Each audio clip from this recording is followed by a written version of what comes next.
சரி, கர்த்தருடைய வார்த்தை கேட்க போகிறோம். ஆதியாகம புஸ்தகம் 50வது அதிகாரம் 20வது வசனம். நீங்கள் எனக்கு தீமை செய்ய நினைத்தீர்கள், தேவனோ, அதை அப்படி நல்லா அழுத்தி சொல்லணும், தேவனோ, நெடில் நெடில், அந்த நெடிலாக உச்சரிக்கணும், குரிலாக உச்சரிக்கணும். பைபிள் வாசிக்கிறவங்க அதை கவனிக்கணும். நெடில், தேவனோ, இப்பொழுது நடந்து வருகிறபடியே வெகு ஜனங்களை உயிரோடு காக்கும்படி நன்மையாக முடிய பண்ணினார். சொல்லுங்க, எப்படி முடிய பண்ணினார்? நீங்கள் எனக்கு சொல்லுங்க, தீமை செய்தீர்கள், தீமை செய்ய நினைச்சிங்க, சிலர் நினைச்சிங்க, சிலர் செஞ்சீங்க. தேவனோ நன்மையாக, சொல்லுங்க, தேவனோ நன்மையாக முடிய பண்ணினார். நல்ல பிதாவே, இந்த வசனத்தை எங்களுக்கு ஆசீர்வதி. நாங்கள் தியானிக்க போகிறோம். எங்களோடு பேசுவீராக. ஒருவர் வெறுமையாய் போகாமல் எங்களோடு இடைப்பட நாங்கள் ஜெபிக்கிறோம். இயேசுவின் நாமத்தில் பிதாவே. ஆண்கள் ஆமேனே சொல்லலை. அல்லேலூயா. வாலிப தம்பிகள் உற்சாகமாக ஆமேன்னு சொல்லணும். அப்போ தான் கர்த்தர் உங்கள் வாழ்க்கையை ஆசீர்வதிப்பார், எதிர்காலத்தை ஆசீர்வதிப்பார், படிப்பை நல்லா தருவார், கேட்ட வேலையை தருவார், சம்பளம் நல்லா தருவார், நல்ல எதிர்காலம் தருவார், நல்ல வாழ்க்கையை அமைச்சு தருவார். வாலிபர்கள் தான் ரொம்ப ஸ்பீடாக இருக்கணும். ஆமேன். யார் இதை சொல்லுகிறது? என்ன சூழ்நிலையில் சொல்லுகிறார்? யாக்கோபுக்கு ஆபிரகாம், ஈசாக்கு, யாக்கோபு என்ற முற்பிதாக்கள். இந்த யாக்கோபுக்கு 12 ஆம்பளை பிள்ளைகள், ஒரு பொம்பளை பிள்ளை. பொம்பளை பிள்ளை பேர் தீனாள். தாய் மாமனுக்கு பஞ்சமே இல்லை. யாருக்கு? தீனாளுக்கு. சீர் அவ்வளோ வந்து குமியும். 4, 5, 11, 12 அண்ணன்மார்கள். தீனாள் லேயாளுக்கு பிறந்தவன். சரி, இந்த யாக்கோபு தன்னுடைய பிள்ளைகளோடு கூட தன்னுடைய மாமனாகிய லாபான் வீட்டில் இருந்து சீரிய தேசம், இன்றைக்கி இருக்கிற சீரிய தேசம் ஆகிய லாபான் வீட்டில் இருந்து புறப்பட்டு ஆண்டவர் வாக்கு பண்ணின தேசமாகிய ஆபிரகாம், ஈசாக்கு வாழ்ந்த தேசமாகிய கானான் தேசத்துக்கு வருகிறார். அப்படி வந்த இடத்துல சீகேம் என்ற ஊரில் தங்குகிறார். என்ன ஊரில்? சீகேம் என்ற ஊரில் தங்குகிறார். அங்கே ஏத்தியர்கள் இருக்கிறார்கள். அவங்க நல்ல டைப்பு. அவங்களாம் யார்? நல்ல டைப்பு, கொஞ்சம் இறக்கணும். அதனால தான் அவங்ககிட்ட அந்த எப்ரோன் அந்த இது கல்லறை வாங்கி அடக்கம் பண்ணார். நல்ல டைப்பு. ஃப்ரீயாக தான் கொடுத்தாங்க கல்லறைக்கு இடம். ஆனால் ஆபிரகாம் ஃப்ரீயாக வாங்க மாட்டேன்ட்டார், காசு படின்ட்டு. நம்மளும் அப்படி தான் இருக்கணும். ஓசியில் பைபிள் கொடுத்தாலும் வாங்கக்கூடாது. என்ன கொடுக்கணும்? துட்டு கொடுத்து வாங்கி படிக்கணும். அப்போ தான் பைபிளுடைய அருமை தெரியும். ஓசியில் பைபிள் வாங்கி படிக்கக்கூடாது. ஃப்ரீயே இருக்கக்கூடாது. எல்லாத்துக்கும் துட்டு கொடுக்க பழகணும். அப்படிப்பட்ட ஏத்தியர்கள் இருக்கிற அந்த சீகேம் ஊருக்கு வந்தார். வந்த இடத்துல தங்கியிருந்தாங்க. நல்லா ஆடு மாடு மேய்க்கிறதுக்கு ஏற்ற இடமா இருந்துச்சு. நல்லா இருந்தாங்க. இந்த பொம்பளை பிள்ளை ஸ்கூட்டி எடுத்துக்கிட்டு சுற்ற ஆரம்பிச்சது. அப்போ ஸ்கூட்டி உண்டான்னு கேட்டுறாரியே. அப்படி எடுத்துக்கிட்டு ஊர் சுற்ற போச்சு. அந்த பட்டணத்து ராஜாவுடைய மகனுக்கு இவளை கண்ட உடனே பிடிச்சிருச்சு. அவளை தூக்கிட்டு போய் கெடுத்து நாசமாக்கிட்டான். யார? தீனால. கெடுத்ததும் இல்லாமல் தூக்கி அங்கே வச்சுக்கிட்டாங்க. தாலியை கட்டி மனைவி ஆக்கி வச்சுக்கிட்டான். சும்மா கெடுத்துட்டு விடலை, அப்படியே மனைவி ஆக்கி வச்சுக்கிட்டான். இந்த நியூஸ் இங்கே தெளிவுபடுறாங்க. யார்? யாக்கோபு.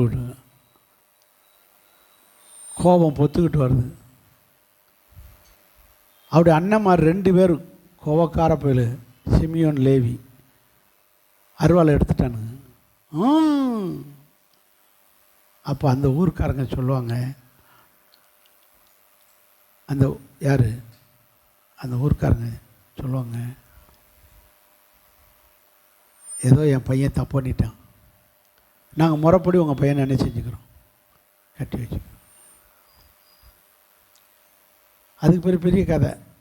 அப்போ இவங்க சொல்லுவாங்க, விருத்த சேதனம் இல்லாதவனுக்கு எப்படி எங்கள் பொண்ணை கொடுப்போம், ஒத்த பொண்ணை? சரி, நாங்கள் விருத்த சேதனம் பண்ணிக்கிறோம், நாங்கள் உங்கள் மதத்துக்கு இப்போ சொல்கிறாங்கல்ல, மதத்துக்கு மாறிங்க. மாறிக்காங்க. அப்போ இப்போ என்ன செய்யுது? ஏத்தியர்கள், சீக்கியமில் இருக்க ஏத்தியர்கள் அத்தனை பேருக்கு விருத்த சேதனம் நடக்குது. விருத்த சேதனம் நடக்குது. விருத்த சேதனம் நடக்குது. விருத்த சேதனம் நடந்து அந்த நுனித்தோலை வெட்டி எல்லாருக்கும் புண்ணு இருக்குது. கரெக்டாக ஒரு வாரம் நல்ல புண்ணு கொதன்னு அருவாளை எடுத்துகிட்டு போய் இந்த லேவி சிமியோனும் ராத்திரி புகுந்து அந்த வீட்டில் இருக்கிற ஆம்பளையில் பூரா கொண்டு குமிச்சிட்டான். எப்போ? அவங்கெல்லாம் புண்ணாக இருக்கிறதுனால எந்திரிச்சு நடக்க முடியாத நிலைமையில் இருக்கு. இது நொண்டியை பிடிச்சி வெட்டின கதை. நடக்க முடியாத நொண்டியை பிடிச்சி வெட்டினா எப்படி இருக்கும்? அது மாதிரி அவங்கள வெட்டினது பெரிய விசனமாயிருச்சு. யாருக்கு? யாக்கோபுக்கு. பைபிள் படிச்சீங்களா இல்லையா?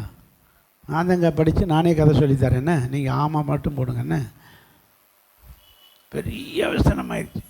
இப்படி பண்ணிட்டீங்களடா, இது எவ்வளோ பெரிய பாவச்சு.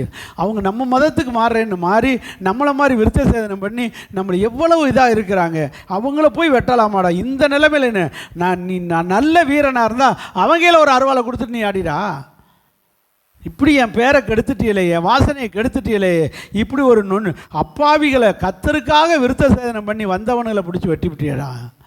அழுகிறார். யார்? யாக்கோபு. அது யார் குழந்தை? கொஞ்சம் கவனமாகிங்க. அங்கிட்டு தாவுது. ஒன்று சண்டை கிளாஸுக்கு அனுப்புங்க, இல்லைன்னா உள்ளே கூட்டிகிட்டு வந்துடுங்க.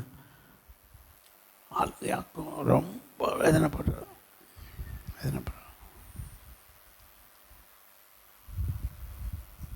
இப்படிப்பட்ட ஒரு துஷ்ட குணம் கொண்டவர்கள் இந்த யாக்கோபுடைய பிள்ளைகள். 37ஆம் அதிகாரம் 2ஆம் வசனத்தில், ஆதியாகமம் 37:2.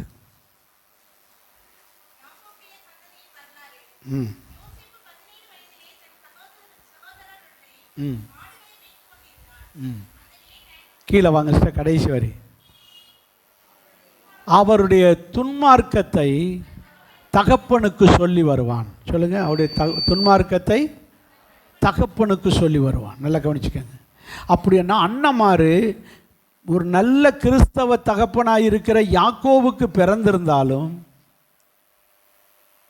யாக்கோவு நல்ல ஒரு தேவ பிள்ளையாக இருந்தாலும், பிள்ளைகள் பூரா எப்படி வாழ்ந்தாங்க? துன்மார்க்கனாக இருந்தார்கள். இவருடைய துன்மார்க்கத்தை இந்த யோசேப்பு அவங்க அப்பாட்ட போய் என்ன செய்வான்? அப்பா அண்ணன் மாதிரி இப்படி செய்கிறாங்கப்பா, பீடி உடுக்கிறாங்கப்பா, கஞ்சா குடிக்கிறாங்கப்பா, பான் பிராக் போடுறாங்கப்பா, அப்பா தெரியாமல் டாஸ்மார்க்கில் போய் வாங்கி குடிக்கிறாங்கப்பா.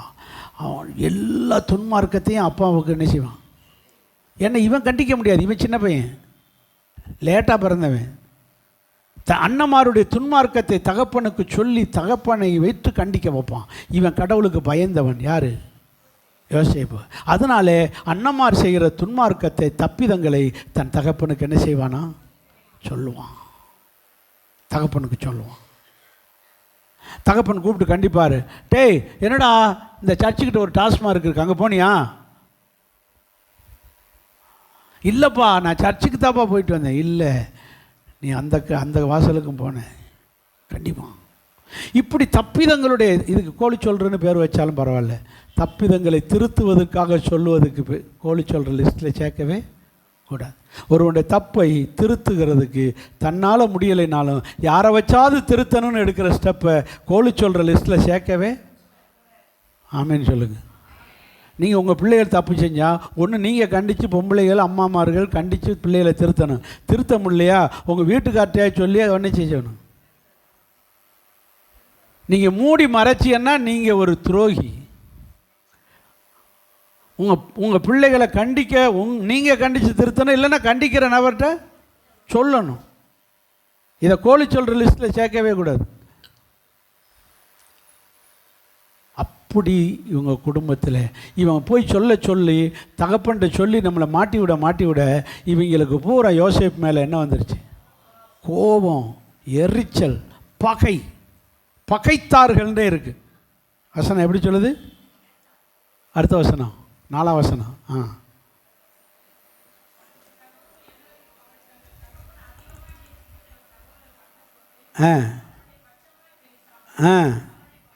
அவனை இப்போ சொல்லுங்கள், எல்லாரும் என்ன செய்கிறாங்க? வெளியில் தம்பி யோசேப்பு நல்லா இருக்கியாடா, ஆனால் உள்ளத்துக்குள்ள அவனை சொல்லுங்க. இன்றைக்கி நம்மகிட்ட அப்படி தான் இருக்குது. தோத்திரம் பிரதர், தோத்திரம் சிஸ்டர், நல்லா இருக்கீங்களா, உள்ளத்துக்குள்ளே உங்களை என்ன செய்கிறாரு, பகைக்கிறான். நம்மகிட்ட பாஸ்டர் தோத்திரம் பாஸ்டர்னா உள்ளத்து அங்கே போய் நம்மளை குறை சொல்லிக்கிட்டு இருப்போம். இதெல்லாம் என்னது? வெளியில் அன்பு, உள்ளத்துக்குள்ளே பகை. புரிஞ்சுக்கோங்க, வெளியில் அன்பு, உள்ளத்துக்குள்ளே பகை. இப்படிப்பட்ட ஒரு பகையோடு இருக்கிறார்கள். சீகேம் தேசத்தில் ஆடு மேய்ச்சிக்கிட்டு இருக்காங்க. இப்போது ஆடு மேய்ச்சிக்கிட்டு இருக்க அண்ணன்மாருக்கு சாப்பாடு கொடுக்க, அண்ணன்மார் என்னடா 10 நாள் ஆகுது, என்ன எப்படி இருக்காங்கன்னு தெரில. இப்போ உள்ள காலம்னா ஃபோனில் கேட்டுக்குருவாங்க, என்னடா ஆடு கரெக்டாக இருக்கா, எல்லாம் நல்லா இருக்கீங்களான்னு கேட்டுக்குவாங்க. அந்த காலத்தில் இல்லை. அப்போ என்ன செய்யணும், போய்த்தான் அறிஞ்சிட்டு வரணும். அப்போ மகன் யோசேப்பை விட்டு அனுப்பி வைக்கிறார். அப்பா அண்ணன்மார் என்ன செய்கிறான்னு போய் பாட்டு வாடா, சாப்பாடெல்லாம் கொண்டு கொடுத்துட்டு வா அப்படின்னு சொல்லி சாப்பாடு கொடுத்து, அன்றைக்கெல்லாம் சாப்பாடு என்னன்றிய பால் கட்டி, என்னது பால் கட்டிகள், சீஸ் பால் கட்டிகளை வெட்டி வச்சு ரொட்டி அதிகமாக கொடுத்து விடுவாங்க. உடனே சாப்பிட்றதுக்கு எல்லாம் அப்படியே. அது நம்மளை மாதிரி சாப்பிட்றவங்களா, ஒவ்வொருத்தரும் ஒரு படி மாவில் சப்பாத்தி சாப்பிட்றவங்க. ஒரு படி மாவில் ஒரு ஆள் சப்பாத்தி சாப்பிட்றாங்க. 3 பேர் வந்திருக்கிறாங்க ஆபிரகாம் வீட்டுக்கு. 3 பேருக்கு எத்தனை படி மாவில் சப்பாத்தி சுட்டுச்சு சாரால்? அதை வச்சு தான் சொன்னேன். 3 படி, ஒரு படி மாவு சாப்பிட்றவங்க. ஒரு ஆளுக்கு ஒரு படி மாவில் சப்பாத்தி. நம்ம ஒரு சப்பாத்தி சாப்பிட, நீ பாதி சாப்பிடு, நான் பாதி சாப்பிட்றேன். இப்படி சாப்பிட்டா அதை பிக்க கூட பலன் இருக்காது. எதை? சப்பாத்தியை பிக்க கூட பலன் இல்லாமல் இந்த சப்பாத்தியை நீங்கள் பிச்சு கொடுங்களேன். புரோட்டாக்காரன்ட்டே விட்டு, அவன் கையே கொதன்னு இருக்கு, அவன்கிட்ட நீனே இந்த புரோட்டா பிச்சு கொடு, ஏன் உனக்கு பலனே இல்லை. அவன் சாப்பிட்றான் பாருங்கள். சரி போகட்டும். இப்போ சாப்பாடு கொண்டுக்கிட்டு போய்கிட்டு இருக்கான் அண்ணன்மாரை பார்க்க. யார்? யோசேப்பு. சாப்பாடு கொண்டு போகிறான்ல, கொண்டு போனோடனே சரி பரவாயில்ல, இவ்வளோ நாளைக்கு பிறகு தம்பி வந்திருக்கான், அவனு ஒரு பாசமாக பட்சமாக அன்பா, என்னடா அப்பா எப்படிடா இருக்கார், அம்மாலாம் எப்படி இருக்குது, அம்மான்னு சொல்லக்கூடாது, அம்மாமாரு எப்படி இருக்குது. ஏன்னா எத்தனை மணி சொல்லுங்கள், 4 அம்மாமாரு, 4 பொண்டாட்டி இல்லையா ராக்கோவுக்கு. அம்மாமாரெலாம் எப்படி இருக்குது, சாப்பாடெலாம் எப்படி இருக்குது, ஆடு மாடு எல்லாம் நல்லா இருக்குது, அப்படி நல்லா விசாரிக்க வேண்டாமா. வந்துட்டான்டா, வாராண்டா, சொப்பனக்காரன் வாராண்டா, எது வாராண்டா, கோழி சொல்கிறேன் வாராண்டா, நம்மளை அப்பாட்ட இழுத்து விட்டேன் வாராண்டா, கலர் ட்ரெஸ் வாராண்டா. ஏன்னா எல்லாருக்கும் பிளைன் ட்ரெஸ், இவனுக்கு மட்டும் பலவர்ணம் அங்கி. அதை வச்சு தான் சொல்கிறேன். அதனால தான் இப்போ கலர் ட்ரெஸ் வாராண்டா, பலவர்ணம் அங்கி வாராண்டா, புட்றா இன்றைக்கி அட்டிக்கணுடான்னு சொல்லி வந்த உடனே, அண்ணே ரூபண்ணே சிமியண்ணே இந்தாண்ணே சாப்பிடுங்கண்ணே, அப்பா கொடுத்து விட்டார், உங்களெல்லாம் விசாரிச்சேன்.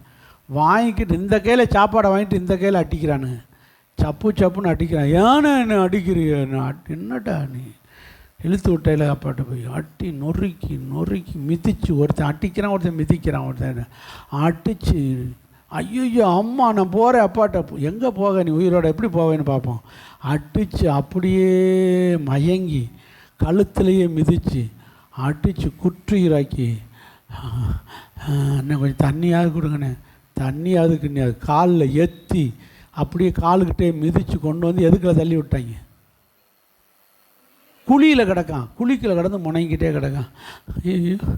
ஐயோ எங்கள் அம்மா போக வேண்டான்னு சொன்னிச்சு, எங்கள் அப்பா தான் போயிட்டு வாடான்னு, இப்படி வந்து மாட்டிக்கிட்டு நான் உயிரோடு போயிடுவேனா, ஐயோ ஏசப்பா அப்படின்னு அழுகிறான். யார்? அப்போது ஒருத்தர் சொல்கிறான், அவனை இதோட கதையை முடிச்சிருவோம், கொன்னுட்டு உன் மகனை ஆடு சிங்கம் கரடி அடித்து தின்றுச்சுன்னு சொல்லிடுவோம் அப்படின்றான், கொல்றுவோம்டான்னு. அப்போ தான் அவன் சொன்னாங்க, ஆமாடா குழியில் இவன் எப்போ சாவான்னு தெரில, வெளியே தூக்குங்கடா கொல்லுவோன்றான். தூக்கி வச்சு கொல்றதுக்கு அருவாளத்தை எடுத்து வெட்ட போகிறாங்க. ரூபன் சொன்னாட்டே வெட்ட வேண்டாண்டா, செத்தாச்சுன்னா நமக்கு அந்த கொலைப்பள்ளி நம்ம மேலே ரத்தப்பள்ளி வரும், அதனால் வெட்ட வேண்டாம் அப்படின்னு சொல்லி திரும்பி பார்க்குறான். அந்த நேரம் 2 முஸ்லீம் வர்றானுங்க. எதுக்கு? அந்த காலத்தில் முஸ்லீம்லாம் இருந்தானேன்னு நினைக்கக்கூடாது. அரபு வியாபாரிகள்னு சொல்லியிருக்கு. அரபு தேசத்து வியாபாரிகள் இருக்கனால நம்ம யார் பேர் வைக்கிறோம்? முஸ்லீம்னு பேர் வச்சோம். 2 அரபு தேசத்து வியாபாரி வர்றாங்க எகிப்தில் போகிறதுக்கு. அப்போ அவங்கள கண்ட உடனே, அவங்ககிட்ட விற்று விட்டுருவோம்டா, நம்ம காசு கிடைச்ச மாதிரி உங்கள் அப்பாக்கிட்ட செத்துட்டதா சொல்லிடு, இல்லைன்னா புதைக்கணும் வைக்கணும், இது எதுக்கு கல்ற பெட்டி வாங்கணும் புதைக்கணும், இதெல்லாம் தேவையில்லை, பேசாமல் கிடைக்கிற காசுக்கு விற்றுருவோன்னு அவங்ககிட்ட பேர பேசுகிறாங்க. சார் உங்களுக்கு ஒரு நல்ல வாலிப பையன் இருக்கான், 17 வயசு தான். என்ன செய்யலாம்? உங்களுக்கு வேணுமா? கொண்டு நீங்கள் விற்றீங்கன்னா உங்களுக்கு நல்ல காசு கிடைக்கும். அப்படியா? எவ்வளோ காசு? ஒரு 50 வெள்ளி காசு கொடுங்க. ரொம்ப அடிபட்டு காயமாக இருக்கப்பா, அவ்வளோ காசு பெறாது. இதோட போனால் அவன் வாங்குவாங்கன்னு தெரில. ஏதோ ஒரு 10 வெள்ளி காசு வச்சுக்க. என்ன 10 வெள்ளி காசு? ஒரு 40 வெள்ளி காசு கூடியா? அதெல்லாம் வேண்டாம், நீங்களே வச்சுக்க. அப்போ எவ்வளோ தான் தருவேன்?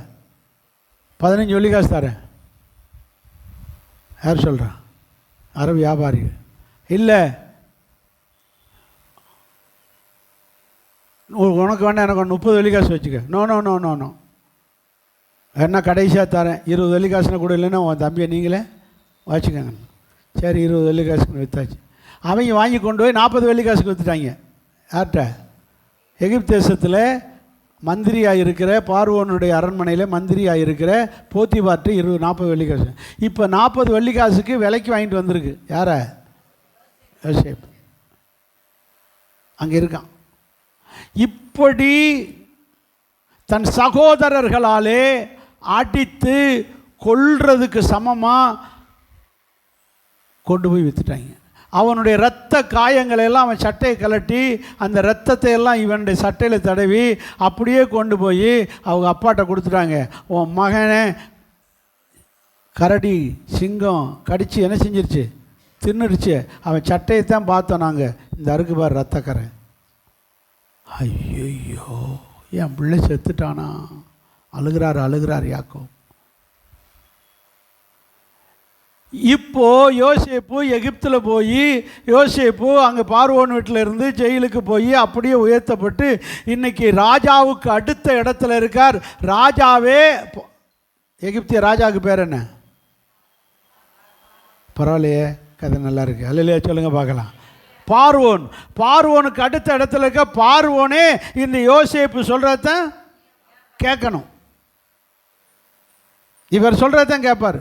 அவ்வளவு தூரம் கிட்டத்தட்ட எகிப்திய சாம்ராஜ்யம் முழுவதுக்கும் இந்த யோசேப்பு யாராக இருக்கிறான்? ராஜாவாக இருக்கிறான். ராஜாவுக்கு சமமாக இருக்கிறான். இப்போ உயர்த்தப்படுறாங்க. பஞ்சம் வருது. பஞ்சம் பிழைக்கிறதுக்காக யாக்கோபு அவனுடைய பிள்ளைகள் எல்லாரும் எகிப்துக்கு போகிறார். அங்கே போன இடத்துல தன் மகன்தான் யோசேப்பு என்று அறிந்தபோது கட்டி பிடிச்சி, என் மகனே நீ செத்துட்டாயின்னு இந்த படுவாய் பயிலுக்கு சொன்னாங்கடா, நீ சாகலையா, உயிரோடு தான் இருக்கியா, ரொம்ப சந்தோஷம்டா, எனக்கு என் உயிரே மறுபடியும் வந்தது போல் இருக்குது என்று சொல்லி இப்போ எல்லாரும் சந்தோஷமாக எகிப்தில் இருக்காங்க. இப்போது வியாதி வந்து யாக்கோபு செத்துட்டார். யாக்கோபு செத்த உடனே இந்த பயலுக்கெல்லாம் அண்ணமார்களுக்கெல்லாம் யோசேப்புடைய அண்ணமார்களுக்கெல்லாம் பயம் வந்துருச்சு.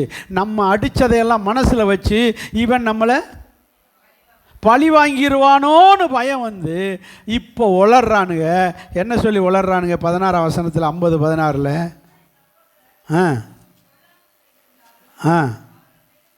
அவர்கள் செய்த துரோகத்தையும் பாதகத்தையும் தயவு செஞ்சு என்ன செஞ்சிரு, மன்னிச்சிருன்னு மன்னிப்பு கேட்குறாங்க. யார்கிட்ட? இந்த 11 பேரும் சேர்ந்து யார்கிட்ட மன்னிப்பு கேட்குறாங்க? யோசேப்புட்ட மன்னிப்பு கேட்க. ஏன் இப்படி மன்னிப்பு இப்போ கேட்கணும்? இவ்வளோ வருஷமாக கேட்காம. அப்பா செத்துட்டார். என்ன செத்துட்டார்? இன்றைக்கும் உனக்கு ஒரு மனசில் வச்சுக்கோங்க, உங்கள் அப்பா அம்மா இல்லைனாலே அண்ணன் தம்பி உறவில் என்ன வந்துடும்?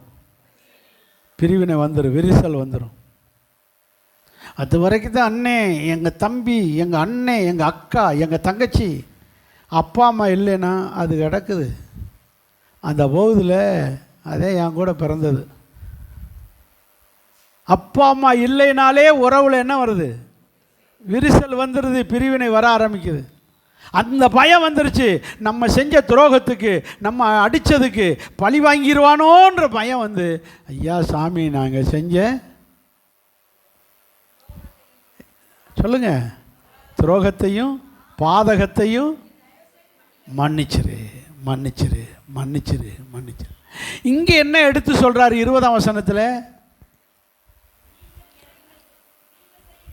தீமை செய்ய சொல்லுங்க, தீமை செய்ய நினைத்தீர்கள், செய்தீர்கள்.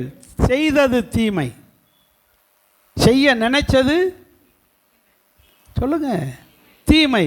ஆனால் கர்த்தரோ அதை எதா மாற்றினார்? நன்மையாய் மாற்றினார். அப்போ இந்த தீமை என்பது எது? தீமைனா என்ன? நீங்கள் எனக்கு தீமை செய்தீர்கள் அல்லது தீமை செய்ய நினைத்தீர்கள், ஆனால் கர்த்தரோ அதை, அந்த தீமைன்றது எது? 1ஆம் தேதி வந்தவங்களுக்கு தெரியும் எது. 16ஆம் வசனத்தை பாருங்க. துரோகமும் பாதகமும். அப்போ துரோகம்னா என்ன? துரோகம்னா துரோகம்தான். மறைமுகமாக செய்கிற தீமைக்கு பெயர் சொல்லுங்க. யாருக்கு தெரியாம நம்ம தான் செஞ்சோன்னே யாருக்கு தெரியாம செய்கிற தீமைக்கு பெயர் துரோகம். தெரிஞ்சு செய்கிற தீமைக்கு பெயர் பாவம் அல்லது பாதகம். சொல்லுங்க. பாதகன். வாசிங்க 19ஆம் சங்கீதம் 13ஆம் வசனம். பாதகத்துக்கு விளக்கம் இருக்கார்.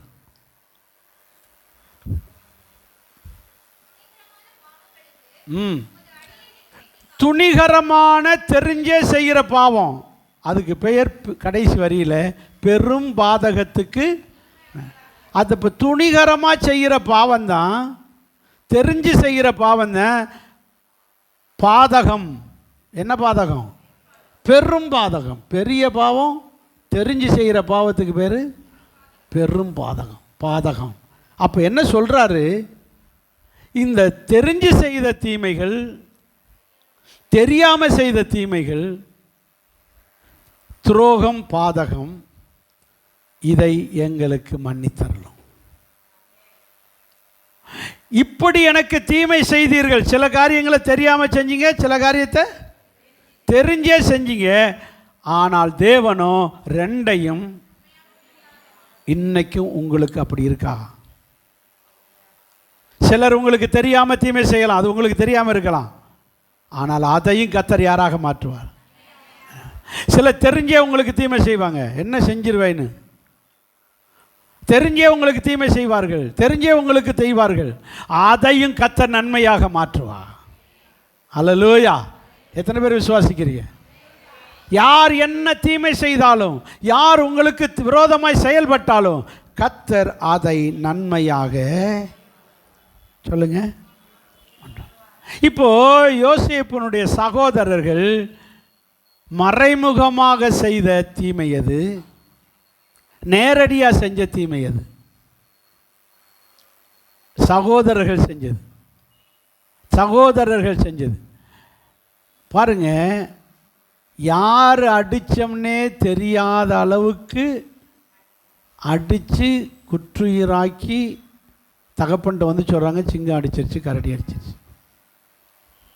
இது மறைமுகமாக செஞ்ச தீமை. ஆனால் அவன்கிட்ட நேரடியாகவே அடித்தாங்க. நான் தாண்டா ரூபன் அடிக்கிறேன், நான் தாண்டா மனாசை அடிக்கிறேன்னு அடிக்கிறான் பாருங்க.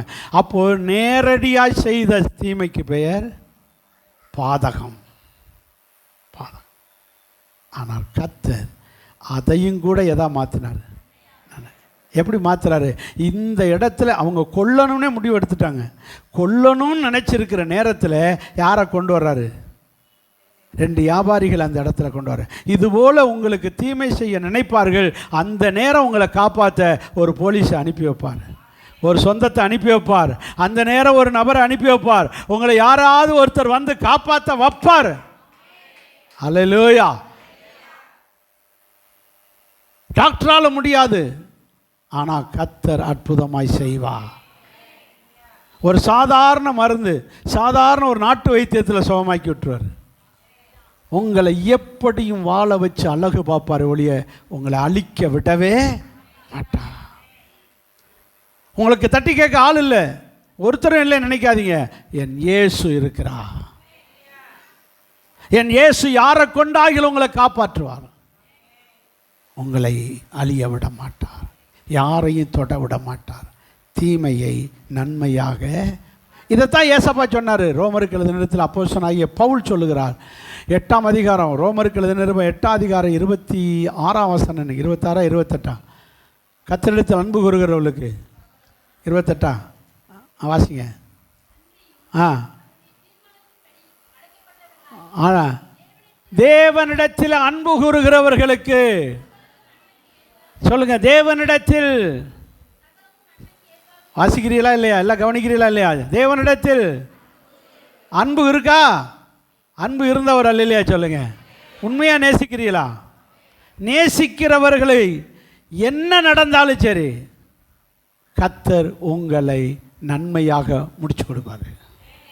பாருங்க, அன்பு கூறுகிறவர்களுக்கு சகலமும் நன்மைக்கு. இப்ப தீமை நடக்கிறது, தீமையாக இருக்கலாம், ஆனால் முடியும் போது எதா முடிஞ்சிடும்.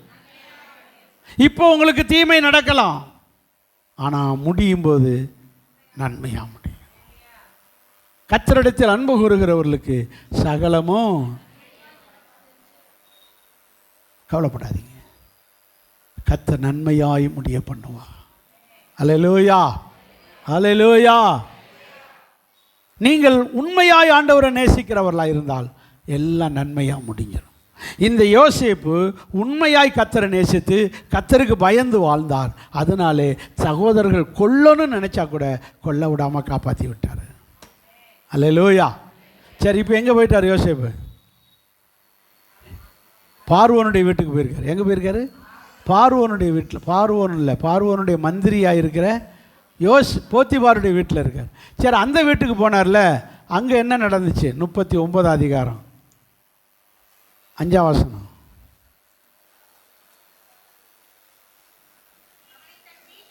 ம் ம் ம் ம் எல்லாம் சொல்லுங்க. யோசேப்பின் நிமித்தம் அந்த எகிப்தியனாகிய போத்திபாருடைய வீட்டை ஆசீர்வதித்தார். சத்தமாக அல்லேலூயா சொல்லுங்க. எல்லாவற்றிலும் கர்த்தருடைய ஆசீர்வாதம் இருந்தது. யார் நிமித்தம் ஆசீர்வாதம்? நல்லா யோசித்து பாருங்க. நீங்கள் போய் ஒரு கடையில் வேலை பார்ப்பீங்க, ஒரு கம்பெனியில் வேலை பார்ப்பீங்க, ஒரு ஃபேக்ட்ரியில் வேலை பார்ப்பீங்க. உங்கள் நிமித்தம் அந்த ஃபேக்ட்ரிக்கு ஆசீர்வாதம். உங்களுக்கு சம்பளம் போடுறதுனால, நீங்கள் அதை சாப்பிட்டு நல்லா இருக்கிறதுனால அந்த சம்பளத்தில் இந்த ஃபேக்ட்ரிக்கு என்னது? ஆசீர்வாதம். நீங்கள் ஒரு வீட்டில் வேலைக்கு இருக்கலாம், அல்லது ஒரு கடையில் வேலைக்கு இருக்கலாம், அந்த கடைக்காரனுக்கு ஆசீர்வாதம். நீங்கள் சாதாரண அடிமை, சாதாரண வேலைக்காரன். யார்? யோசேப்பு. அந்த வீட்டில் வேலைக்காரன், கூலிக்காரன், அந்த ஒரு சாதாரண அடிமை. ஆனால் அவனை கொண்டு தான் அந்த குடும்பத்துக்கு ஆசீர்வாதம். இன்னைக்கு பாருங்க, சொல்லுவாங்க, என் மருமக வந்த பிறகுதான் எங்கள் வீட்டுக்கே ஆசீர்வாதம். அவள் கால் வச்ச நேரம் எங்கள் வீட்டுக்கே ஆசீர்வாதம். அது யோசேப்பு மாதிரி அந்த மருமக.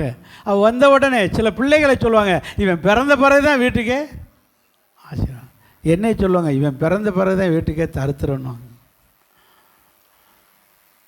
பஞ்சம் வந்தது, என்னெல்லாம் எங்கள் வீட்டில் அப்படித்தான் சொல்லி திட்டுவாங்க. ஆனால் கர்த்தர் சில நபர்களை கர்த்தர் அப்படி ஆசீர்வதிப்பார். நீங்கள் ரட்சிக்கப்படுறதுக்கு முன்னாடி மற்றவங்களுக்கு சாபமாக இருந்திருக்கலாம், ஆசீர்வாத குறைவாக இருந்திருக்கலாம். இன்றைக்கி நம்மளை வச்சு தான் வீட்டுக்கே ஆசீர்வாதம். அல்லையா சொல்லுவோமா? சரி, இப்படி ஒரு ஆசீர்வதிச்சிருக்காருல்ல, இவன் வந்த பிறகு தானே ஆசீர்வாதம், அவனுக்கு நன்றியாக இருக்க வேண்டாம்? அந்த பொம்பளை பண்ண அநியாயம் 18ஆம் வசனத்தில், 18, 19, 39, அவன் கையை பிடிச்சி இழுத்து, யார? யோசேப்பு கையை பிடிச்சி இழுத்து சரசம் பண்ணும்படி அவனை வம்பு பண்ணினான், தப்பு செய்யும்படி வம்பு பண்ணினான். அவனும் சத்தமிட்டு கூப்பிட்டு வஸ்திரத்தை விட்டுட்டு என்ன செஞ்சான்? ஓட பார்த்தான். ஓட பார்த்த உடனே வஸ்திரத்தை பிடிச்சிட்டா. வஸ்திரத்தை பிடிச்சி இழுத்து பார்க்குறா. அவன் வஸ்திரம் வேணாலும் நீ வச்சுக்க தாயே, நான் ஆளை விடுன்னு சொல்லி என்ன செய்கிறான்? ஓடுறான். ஓடுற நேரத்தில் இவன் கையில் வஸ்திரம் கிடச்சி போச்சு. அவன் ஓடிட்டான், வீட்டை விட்டு வெளியே ஓடி வந்து ரோட்டுக்கு ஓடியான்ட்டான். ரோட்டுக்கு ஓடியாந்த பிறகு ஐயோ இவன் போய் ஏதாவது நம்மளை தப்பாக சொல்லி கொடுத்துருவானேன்னு சொல்லி அவன் என்ன செஞ்சான்? இவன் டக்குன்னு கதையை மாற்றிட்டான். அவங்க வீட்டுக்காரர் வந்தார், டியூட்டி முடிச்சுட்டு. எங்கேருந்து? அரண்மனையிலேருந்து வந்தார், மந்திரியிலே வந்தார். வந்த உடனே ஏங்க பார்த்தீங்களா, இந்த ஆள் என்னை தப்பு பண்ண முயற்சித்தான். நீங்கள் ஒரு வேலைக்காரன் ஒருத்தனை சேர்த்துருக்கீங்க, அவன் என்னை தப்பு பண்ண முயற்சித்தான். இந்த பாருங்கள், நான் அவனோட சண்டை போட்டு அவனை அடித்து விரட்டிட்டேன், அவனுடைய ட்ரெஸ்ஸே விட்டுட்டு போயிட்டான் அப்படின்னு சொல்லி கதையை அப்படியே மாற்றிட்டான். அப்படியே 19ஆம் வசனம் அப்படி தான் சொல்லுது. உம்முடைய வேலைக்காரன் எனக்கு இப்படி செய்தான் என்று தன் மனைவி தன்னுடனே சொன்ன வார்த்தைகளை அவனுடன் எஜமான் கேட்டபோது அவனுக்கு என்ன வந்துருச்சு? கோபம் வந்து அவனை பிடிச்சி அடின்னு அடித்து அவனை கொண்டு போய் ஜெயிலில் ஒப்படைச்சிட்டான். இப்போது போத்திபார் வீட்டுக்கு போத்திபாருடைய மனைவியும் போத்திபாருடையதான போத்திபார் அவருடைய புருஷன் ஆகிய அவனும் மந்திரி ஆகிய அவனும் யோசேப்புக்கு என்ன செய்தார்கள்? தீமை செய்தார்கள். இதில் போத்திபார் மனைவி செய்தது துரோகம், போத்திபார் செஞ்சது சொல்லுங்க பாதகம். அடித்தது, நேரடி அடித்தது, ஜெயிலில் போட்டது, இதெல்லாம் அவன் செய்த பாதக செயல், பாவச் செயல். தப்பு செய்யாதவனை பிடிச்சி சரியாக விசாரிக்காம அடித்தது இவன் பாதகம், அவ துரோகி. செய்யாத தப்பை செஞ்சதா சொல்கிறது துரோகம். இதனால தான் சொல்கிறது, கண்ணால் காண்பதும் பொய், கேட்பதும் பொய். என்ன செய்யணும்? தீர விசாரிக்கணும் நடந்தது என்னன்னு. இந்த குருட்டு கழுதை விசாரிக்கலை, இந்த போத்திபார் விசாரிக்கலை. அடின்னு அடித்து சும்மாவாக அடிச்சிருப்பான். தன் பொண்டாட்டியை கையை பிடிச்சிருந்தான்னு சொல்லும்போது எம்பிட்டு அடித்தானோ தெரில, அடின்னு அடித்து கொண்டு போய் ஜெயிலில் கிடக்கான். கர்த்தர் இப்படி யோசேப்புக்கு சிலரால் துரோகத்தையும் பாதகத்தையும் அனுமதித்தார். கர்த்தரோ அனைத்தையும். ஸோ வீட்டில் பிறந்த வீட்டில் தான் அண்ணன்மார்களால் துரோகமும் பாதகம் வந்துச்சுன்னா, வேலைக்கு போன இடத்துலையும் துரோகமும் பாதகமாகிய தீமைகள். இப்படி மாறி மாறி துரோகமும் தீமைகள். சரி, ஜெயிலில் போட்டாங்க. ஜெயிலில் போட்ட பிறகு அந்த ஜெயில் கைதி, அந்த ஜெயில் வார்டன், சிறைச்சாலை அதிகாரி விசாரித்து பார்த்தான். இவனுடைய உண்மை, நைட்டில் ஜெபம் பண்ணுறது, காலையில் எழுந்திரிச்சு ஜெபம் பண்ணுறது, இந்த ஜெபிக்கிறது, இவன் உண்மையாக வேலை செய்கிறது எல்லாத்தையும் பார்த்த உடனே இவனை கூப்பிட்டு விசாரிக்கிறான். டேய், நீ போத்திபார் மனைவியை கையை பிடிச்சி செலுத்தியா? இல்லை சார், உண்மையாக இல்லை சார். அவன் விசாரித்து அவன் நடவடிக்கையெல்லாம் பார்த்து அவனை அந்த சிறைச்சாலைக்கு 40 அதிகாரத்தில் அங்கே சொல்லப்பட்டிருக்கிறது 39 21 கர்த்தரோ யோசேப்போடு இருந்து கிருபை வைத்து சிறைச்சாலை தலைவனுடைய கண்களிலே தயவு கிடைக்கும்படி செய்தார். சிறைச்சாலை தலைவன் சிறையில் இருக்கிற கைதிகளுக்கெல்லாம் யோசேப்பை தலைவனாக நியமித்தான். சத்தமாக ஒரு அல்லேலூயா சொல்லுங்க பார்க்கலாம். அங்கே யோசேப்பின் கையில் எல்லா கைதிகளையும் ஒப்படைச்சான். டேய், எல்லா கைதிகளையும் நீ தான் கவனிச்சுக்கணும். இப்போது கைதிகளுக்கெல்லாம் தலைவனாயிட்டான். யார்? யோசேப். அப்போ இவனை இந்த தலைவனாக்கியாச்சுன்னா எப்படி இருக்கும் பார்த்துக்கங்க. எப்படி இருக்கும்? யாரும் ஒன்றும் சொல்ல மாட்டாங்க. இவனுக்கு மதிப்பாகி போச்சு, ரொம்ப பேராகி போச்சு. இப்போ ஒரு கைதி 2 பேர் வந்திருக்காங்க. ஒன்று பானபாத்திரக்காரன், இன்னொருத்தன் சுயம்பாகி. பானபாத்திரக்காரன்னா உங்களுக்கு ஒன்றுமே புரியாது. நம்மளாம் இந்து குடும்பத்திலேருந்து வந்தோம், அப்படி தானே? சுயம்பாகின்னா என்ன? ரொம்ப சுயநலவாதியாக இருப்பான் போல். அப்படித்தான் நான் நினச்சேன், சுயநலவாதியாக இருப்பான் போலன்னு. சுயம்பாகின்னா சமயக்காரன்னு அர்த்தம். யார்? குக்கூர், சமைக்கிறவங்க, கல்யாண வீட்டுக்கு சமைக்கிறவங்க. ஒருத்தன் சமைச்சதை பரிமாறுறதுக்குன்னு ஒரு கூட்டம் அரேஞ்ச் பண்ணுவோம்ல. பானபாத்திரக்காரன்னா பரிமாறுறவன்னு அர்த்தம். அரண்மனையிலே ராஜாவுக்கு சமைக்கிறவன் சுயம்பாகி. அதை சமைச்சதை கொண்டு போய் ராஜாவுடைய அரண்மனையிலே ராஜாவுக்கு பரிமாறுகிறவன் பானபாத்திரக்காரன். புரிஞ்சவங்க இல்லையா சொல்லுங்க. ஒரு நாள் ராஜாவுக்கு கொடுத்த சாப்பாட்டில் என்ன இருக்கு? ரசம். அவர் ராஜா சாப்பிட்றதுக்கு முன்னாடி ஒரு மிருகத்துக்கு கொடுப்பார்கள். அந்த மிருகம் ஒன்றுமே ஆகலைன்னாச்சா அதுக்கு பிறகு யார் சாப்பிடுவார்? ராஜா சாப்பிடணும். இப்போ கொடுத்த சாப்பாட்டை சாப்பிட்டா மிருகம் மயங்கி விழுகுது. என்னடான்னு பார்த்தா சாப்பாட்டில் என்ன கலந்துருக்கு? விஷம் கலந்துருக்கு. எப்படிடா விஷம் வந்துச்சு? யார் கொடுத்தா?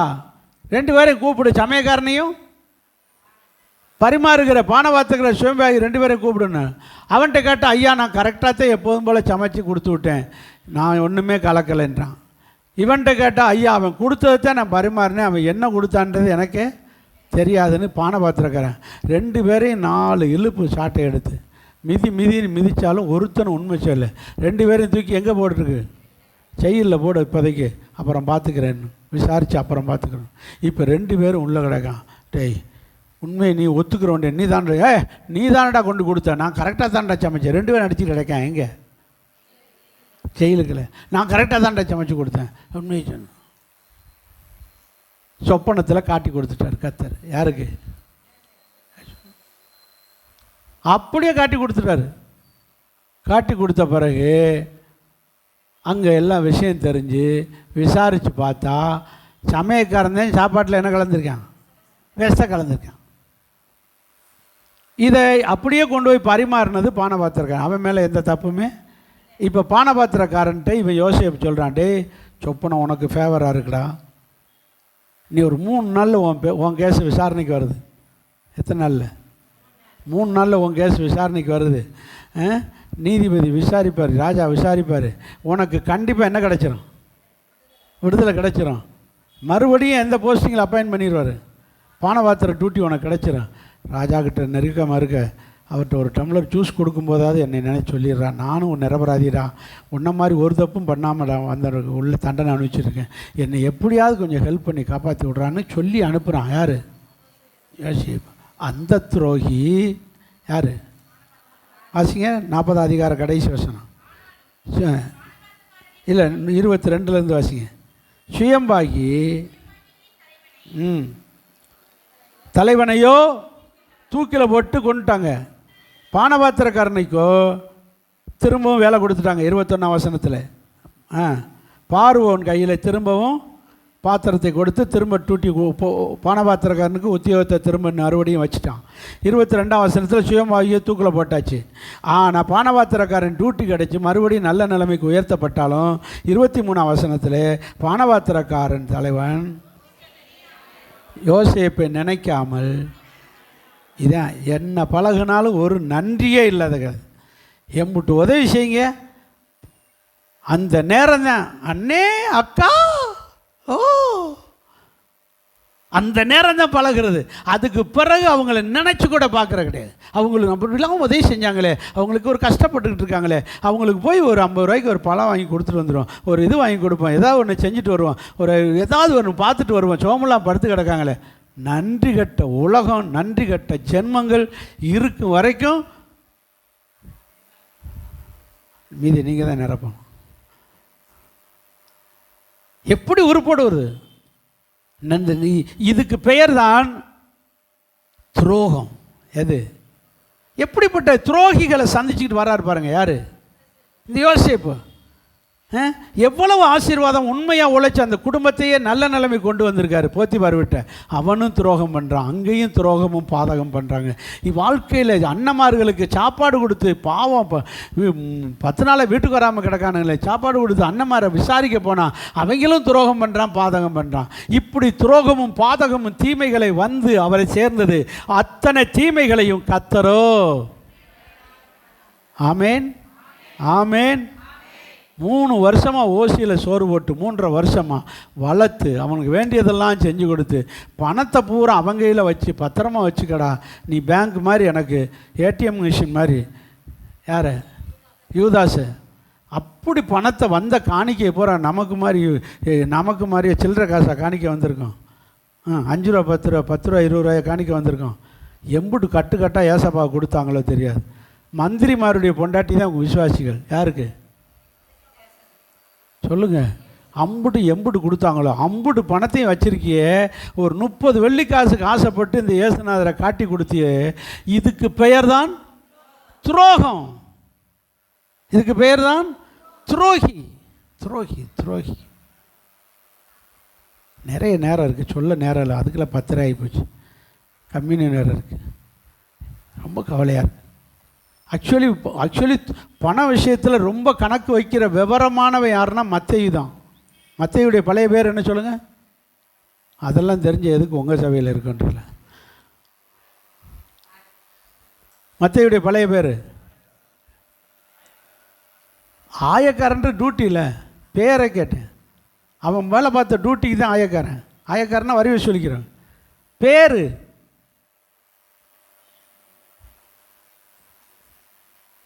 ஏஜி சர்ச்சு அம்புடு தானா? ராஜபாளையம் சர்ச்சு அம்புடு தானா? லேவி. என்னது சொல்லுங்கள்? லேவி. ஆயக்காரனாகிய லேவி. இயேசு தான் அவருக்கு என்ன பேர் வச்சு விட்டார்? மத்தேயு. பேதுருடைய பழைய பேர் சீமோன். இயேசு தான் அவருக்கு என்ன பேர் வச்சார்? பேதுருன்னு வச்சார். பழைய பேர் என்னது? சீமோன் தான் ஒரிஜினல் பேர். சர்டிஃபிகேட்டு ஆதார் பேர் அதான். ஆதார் அட்டையிலலாம் சீமோன் தான் இருக்கும். இவர் தான் என்ன பேர் வச்சார்? பேதுருன்னு வச்சார். இவன் பேர் லேவி. ஏசுநாதர் தான் என்ன பேர் வச்சார்? மத்தேயின்னு பேர் வச்சார். இவன் நல்லா படித்தவன், அறிவை சூழிக்கிற நேரம் போகிற மற்ற நேரம் பூரா பைபிள் படிச்சுக்கிட்டே இருப்பான். அதனால தான் மத்தேயில பூரா 64 இடத்துல ஏசுநாதரை பற்றி எடுத்து எழுதுறான். பழைய ஏற்பாட்டில் ஏசுநாதரை பற்றி என்ன சொல்லியிருக்குன்றதெல்லாம் ரெஃபர் பண்ணுறாரு. யார்? மத்தேயு. பழைய ஏற்பாட்டை பூரா ரெஃபர் பண்ணி எழுதுகிறார். இப்படி நல்லா படித்த, பைபிள் படித்த, வேத அறிவு நிறைந்த மனுஷன். பண விஷயத்தில் வசூல் பண்ணுறதுல மண்ணு யார்? மத்தேயு. ஆனாலும் பணப்பொறுப்பு அவங்க கையில் கொடுத்துட்டு நீ பைபிள் எழுதுகிற வேலையை பாடுறா. யார்கிட்ட கவனிக்கிறீங்களா இல்லையா? முடிக்க மாட்டேன். நீங்கள் கவனித்து ஆமேன்னு சொன்னாத்தான், இல்லைன்னு கழுத்தை அறுத்தாலும் விட மாட்டேன். மத்தேயு பைபிள் எழுதுகிற வேலையை கொடுத்துட்டு யூதாசிட்ட பணப்பொறுப்பை கொடுத்தாரு. பணப்பொறுப்பு கொடுத்தார். அப்படிப்பட்ட விவரமானவன் இந்த மத்தேயு. ஆனால் யூதாசுக்கு இவ்வளவு பணம் இருந்தும் துரோகி. துரோகி துரோகி. அல்ல இல்லையா? சொல்லுங்கள். நம்ம ஆட்கள் அப்படி தான் தசமாவான்னு கொண்டு வந்துட்டு அதில் எடுத்து மிஷினை காணிக்க போடுறது. மற்ற காசில் போடு.